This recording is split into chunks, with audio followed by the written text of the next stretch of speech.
Alright, welcome to the first episode for Elite Dangerous. This is going to cover some of the basics on flying and docking and jumping to other systems. When you first start the game, it's going to drop you off right outside an area that you can go dock into. So let's go ahead and take a look at that, and I'll cover some of the basics. Now, if you're playing this game and you do not have a joystick, you're going to find it very difficult to use the mouse to fly the ship. It is possible. I've seen some people do it with some skill, but I would recommend seriously picking up a joystick. You can get one from Logitech pretty cheap, maybe 30-35 bucks. Outside of that, there's separate hands-on throttle and stick joysticks, which can be quite expensive. Alright, so let's get started.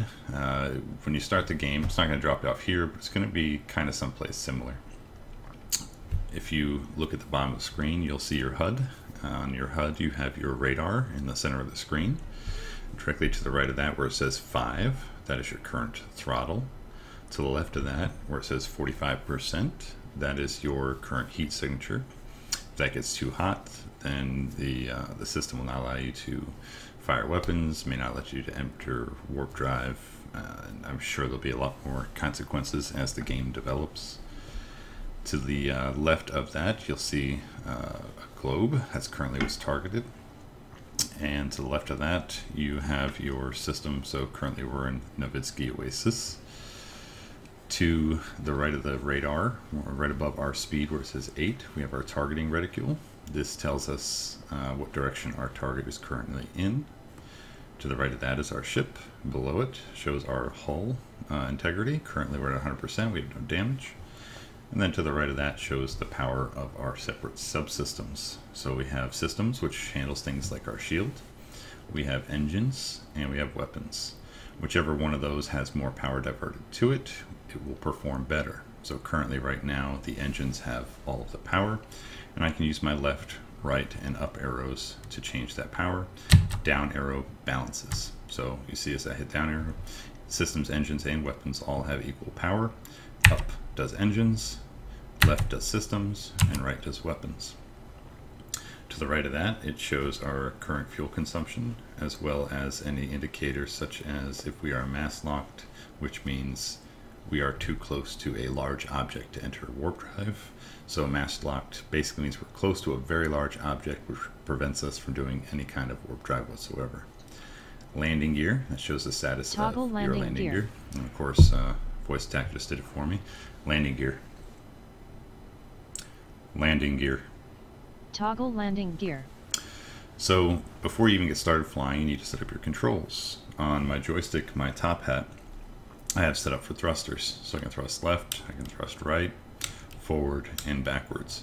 So doing all that with just the top hat makes it very easy for docking. And then of course my joystick, I have my pitch, yaw, and my roll all set up on the joystick as well. So control is very easy. Next on my joystick, I've got 2 buttons set up. One for my left HUD, which is my navigation side, and my right side, which is my systems or status HUD as well. So before we can even begin the docking process, we need to be able to request docking. So currently the Oasis is 16 kilometers away, and they're not going to allow us to dock until we are less than about 10 kilometers, sometimes 7.5 kilometers away. So I'm going to go ahead and throttle up, and you can see on the right hand side my throttle is increasing. And we're running about 155, which I'm not sure exactly what measurement that's in. And if I press the tab key, which is the default, I will boost, and you can see my speed go up quite a bit just momentarily. So as we get closer, I'm going to go ahead and pull up my navigation window, and I'm going to tab over to contacts, and you see the Oasis there. If I select the Oasis, I can lock the target or I can request docking. So as you can see off to the right hand side, we're 8 kilometers away. I'm going to go ahead and request docking. So my request is granted, and if you see right above the HUD now, it says proceed to landing pad 35, and I've got 9 minutes and 50 seconds to do so. So before I can touch down, I need to make sure that my gear is down. So I'm going to go ahead and toggle that now. Landing gear. Toggle landing gear. So now that my gear is deployed, it will allow me to touch down on the pad and be docked successfully.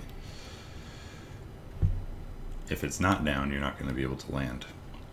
And if you notice on the right hand side by my fuel indicator, you'll see that the gear is now indicated as being down.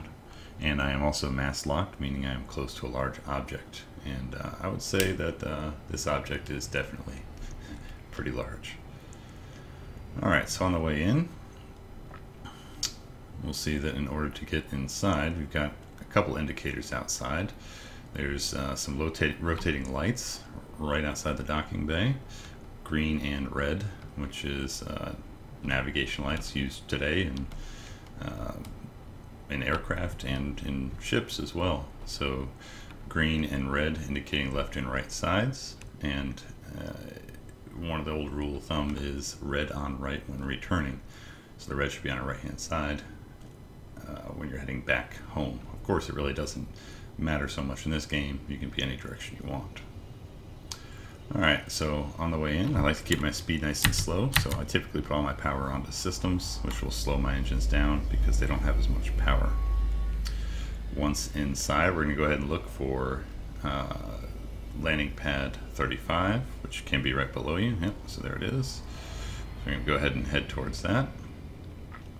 Once you get close enough to the pad, your HUD's going to change, and it's going to give you an indication of what direction you need to go. Now, the speeds have changed. So on the left hand side, where it says 3, 4, it's alternating, that's my vertical speed up and down. And then on the right hand side, that's my horizontal speed, side to side, forward and backwards. I've got my F1, F2 key set up for up and down. So I'm just going to line my ship over the center, and it turns blue, it tells me I'm lined up. So now I'm just going to lower down by tapping F1. I'm not going too fast because I don't want to damage the ship. And now we're docked. So once we're docked, it turns off the engines, and you now have access to all the starport services. So for now, though, we're just going to take a look at a destination to see where else we'd like to go. So if I pull up my navigation menu, tab over to navigation, this list shows all the different locations I can go and how far away they are. So my ship's currently empty, so it's giving me a lot of different locations I can go to. If I had cargo on board, the distances that I could travel would be reduced. So for now, I'm going to select Pai Fang. That's going to be the destination where we're going to go. So I'm going to select Pai Fang, hit lock destination, and now that's my current target. I'm going to go ahead and hit launch, which will release me from the starport. Of course, it's going to turn my ship around first. Once it releases me, I'm going to have to retract my gear as well. Upon release, I typically hold F2 to boost my thrusters up so I can go above the landing pad. Of course, F1, F2 were set up by me, so those keys are not default. Landing gear. Toggle landing gear. So now that my landing gear has been retracted, I'm going to go ahead and go up and exit. Now, if you look above my speed on my HUD, you'll see the reticle. That's the targeting reticle. So right now, the place where we are going is our current target. And being that open yellow box means our target is behind us. So in order to get it in front of us, we just need to turn towards it. And you see the box turned solid yellow. And there is Pai Fang, the target we set while we were inside the starport. So, let me get far enough out. So we need to get away from the mast locked indication before it allows us to do a warp drive. And typically it's about 3 kilometers away or so. Alright, so we're no longer mast locked. I'm going to hit jump drive. Oh.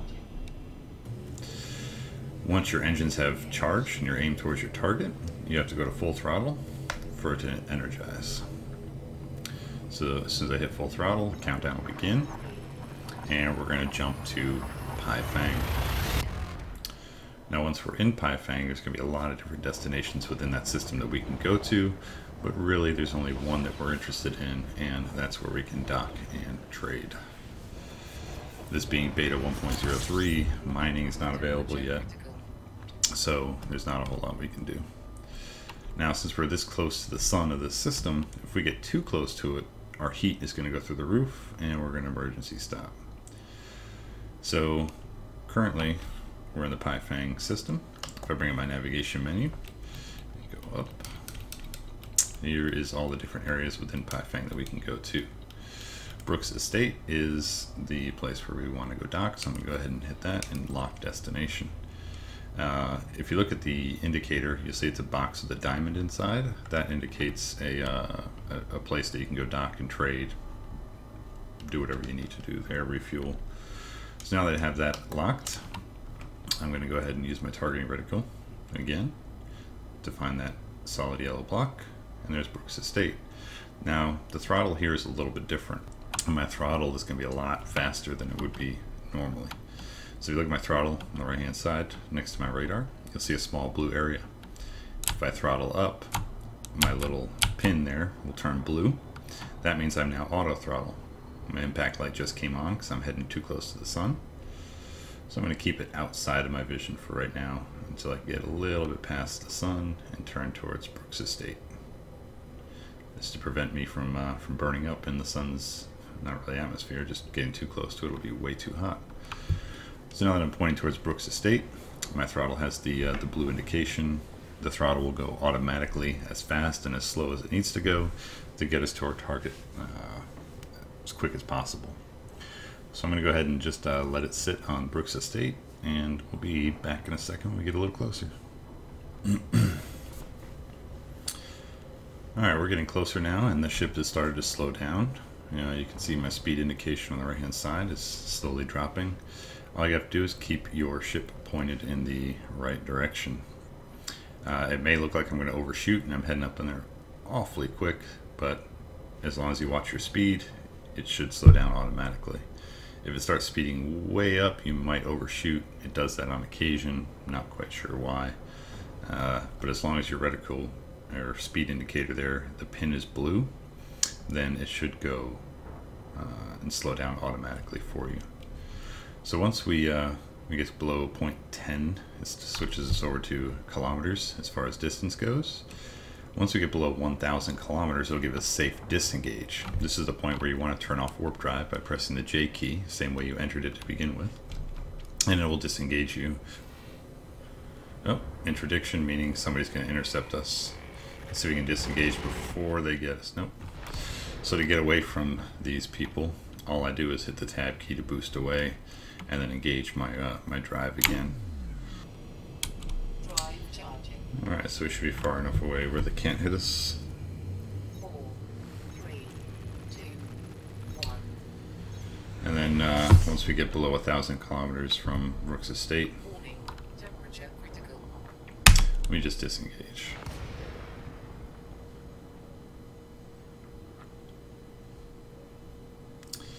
And now all we have to do again is follow the same procedures for docking. So just make sure you're less than 10 kilometers away. 7.5 kilometers is really ideal. Make sure your gear is down and you request permission to dock, and you should have no problem getting in there. Just pay attention to your landing pad, make sure you dock in the right direction. And then to leave, remember, just pull up your navigation menu and select which location you want to go to by selecting it and doing a lock destination. Aim towards that destination using your targeting reticule, and then do engage your warp drives to head in that direction. Alright, well that's it for this episode. Next episode I'm going to cover the basics of trading and how to use the galaxy map to show you which trade routes are available, and how to make money so you can buy a bigger ship. Alright, take it easy, see you in the next episode.